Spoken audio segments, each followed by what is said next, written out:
Well, hello, Falcon fans. Welcome to another edition of BG Falcon Hockey Weekly. I'm Ryan Vallon here with head coach Chris Bergeron. Thank you very much for sitting down. Thanks, Ryan. It's an interesting weekend for you guys.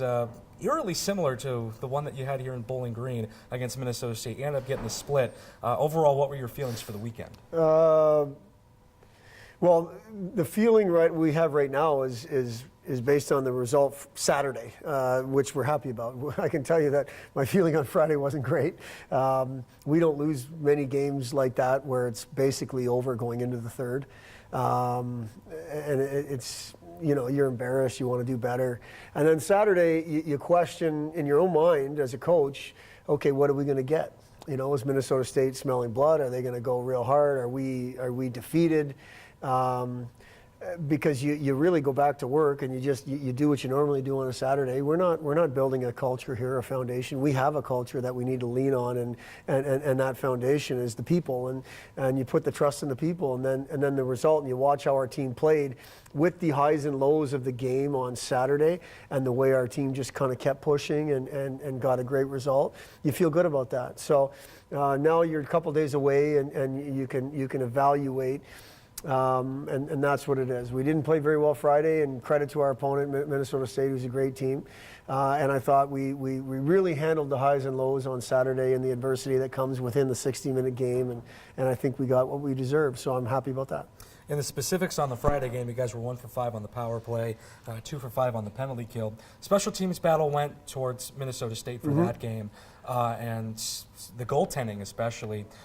In your eyes, Eric Dopp played well, but the team in front of him did not. Right. Eric Dopp played fine. I mean, you know, you don't give up 5 goals and call it well. He set the bar too high for that. But Eric Dopp is not the reason the score went the way it went.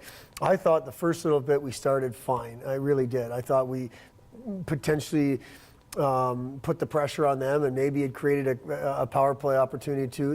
That didn't happen. Didn't pan out that way. We take a penalty on a call that was totally fine. It wasn't undisciplined. It was a little bit of a late hit, so it was an interference call. And we just couldn't get a kill.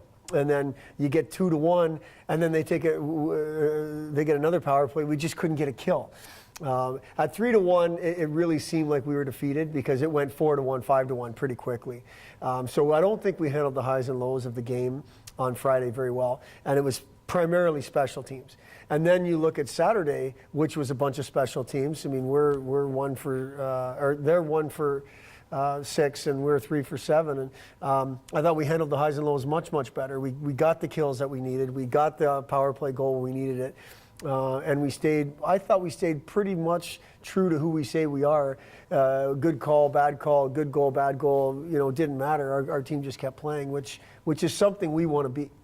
Yeah, no, you mentioned the special teams. Weekend totals 4 for 12 and 7 for 11 on the penalty kill. So, like you said, it was really a tale of 2 different games, with special teams on Friday being not the best, and then on Saturday it was you guys really took it to them. Back to the Friday night game though, Stephen Bayless was your only goal scorer, so it's nice to see Stephen Bayless get right back on the score sheet, picking up right where he left. Yeah, Stephen Bayless is. He's starting to come into his own a little bit with his play. It's consistent. He's been a threat on the power play, but his 5-on-5 play has been pretty strong, and he's starting to kill more penalties for us. So he's getting the ice time that we expected him to be getting, just based on wanting him out there more. And it was nice to see him score that goal. I mean, when he scored it, it made it 2-1, and we went on a good push there for the next 4 minutes. Had a power play in there, weren't able to capitalize again, but we were pushing real hard, and he was a big part of that. So it's definitely nice to see him contributing on the scoreboard. And then the next night, you guys got goals from Mitch McLean, Hauser twice, and then Max Johnson. So it was kind of a little hodgepodge of where you guys were getting goals from. We all know that the freshman can really light the lamp, and then Mitch McLean got another one, Hauser with 2, and then Johnson as well. Yeah, I mean, those goals were 5-on-3 goals. Mitchell's was the one even strength goal, and Hauser is a special player offensively for sure. He's just got difference-making skills, and I mean, Cameron Wright has 2 more assists, and Max Johnson finds his way to a goal. So those guys are out there, and we expect our power play to be good, and Saturday night they were. When your power play is good, those are the guys that are going to get the points because they're out there. And I think it's been it's nice to see we don't have to rely on one person or two people to get the job done offensively. And you mentioned Alacran Hauser. He recently just got awarded WCHA Defensive Player of the Week.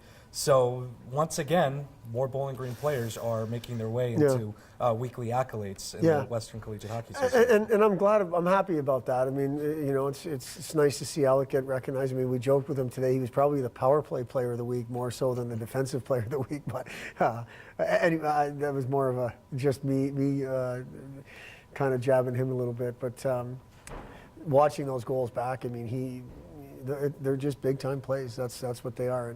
And he's a guy that does defend very well. Don't get me wrong. He sometimes doesn't look the most fluid of a skater, but he's really good with his stick, and he's really good defensively. He's a big part of our team for sure. And what did you like out of your goaltending on that Saturday night with Ryan Benyon? I just thought Ryan was on it. He just looked on top of it. I mean, the first goal was we had just killed off a 5-on-3 and we're going to 5-on-4, and it was a little bit of a screen.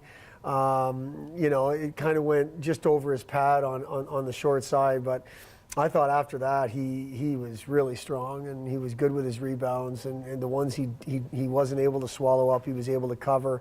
And when Ryan does that, I mean, he made a couple of big-time saves to keep it 1-0 or 1-1.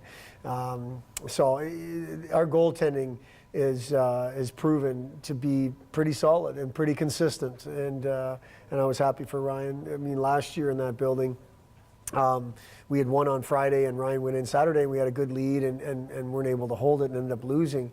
And I know he took that personally and wanted to do better in that building and was able to. So I was really happy for him to get the win. Moving on to the weekend that is coming up, pretty special series that, at least in your minds, playing the Miami Redhawks, your alma mater.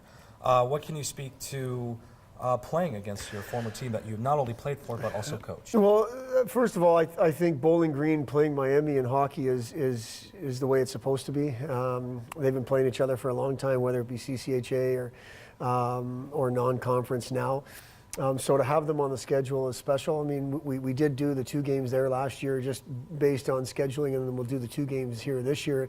But normally it'd be that home and home where we play there Friday or here Friday and there Saturday, here Saturday, whatever it may be. I just think it's good business for us and them to be playing each other. It helps our travel budget for sure.